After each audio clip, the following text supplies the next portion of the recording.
in right now. All right, Hitch, you ready for us? Yep. All right. We'll start first with Miss Karen Kornacki. Go ahead, Karen. Hi, Hitch. How are you?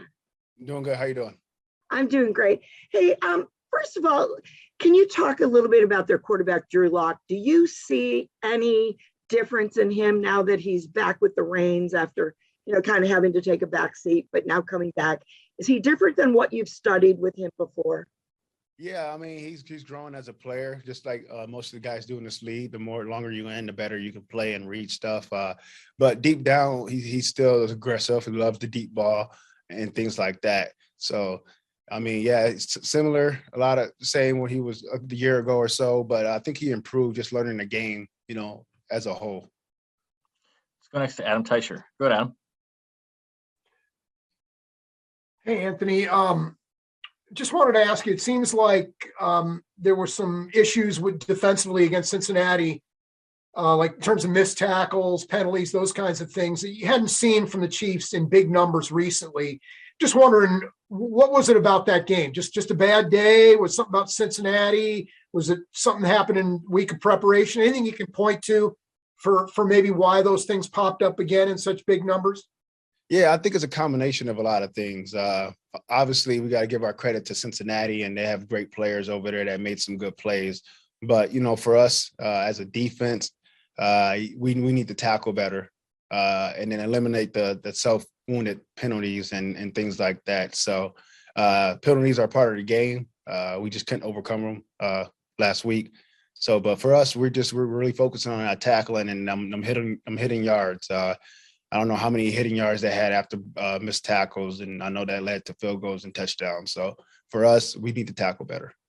Let's go next to Todd Lebo. Go ahead, Todd.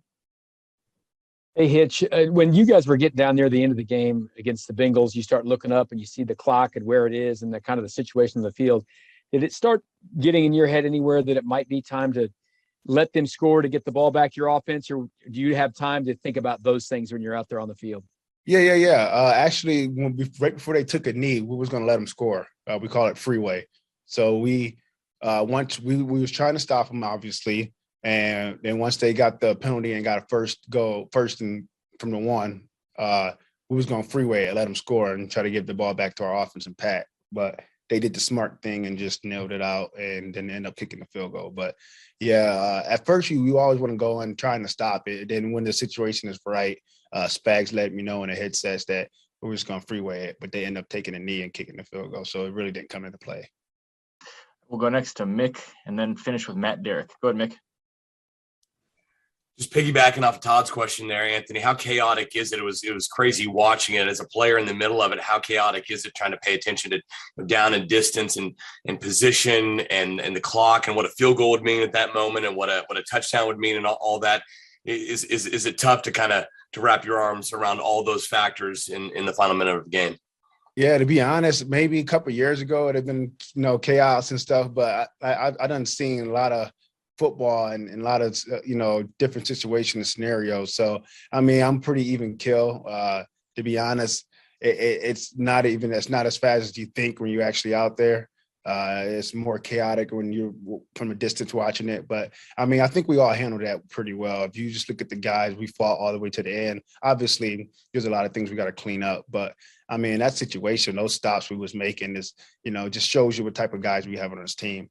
And we just going to learn from it. But I don't think no one panicked or anything like that. We rose up to the occasion. I mean, a penalty here and there, that could be a whole different ballgame.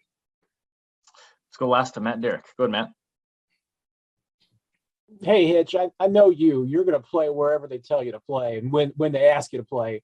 But is there any frustration that with the scheduling that, you get less than really 6 days notice that you're going to play on a Saturday in the last week of the season when you're trying to get ready for the playoffs? And when did you guys find out that you were going to be playing this game? Yeah, I think we all found out at the same time yesterday. I think early yesterday, to be honest.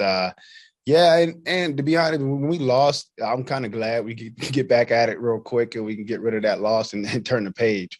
But yeah, I mean, it's football. You got to be able to adjust in this day and age, and with whether it's COVID issue or whether it's flexing games and switching games and things like that. So Yeah, we're ready. I mean, Coach Reed did an amazing job taking care of our bodies the second half of this season. So when Saturday roll around, we're going to be ready to roll. Hitch, we appreciate the time. Thanks for joining us. All right, see you guys. All right, guys, hang in the line for me for 1 second, and I'm going to jump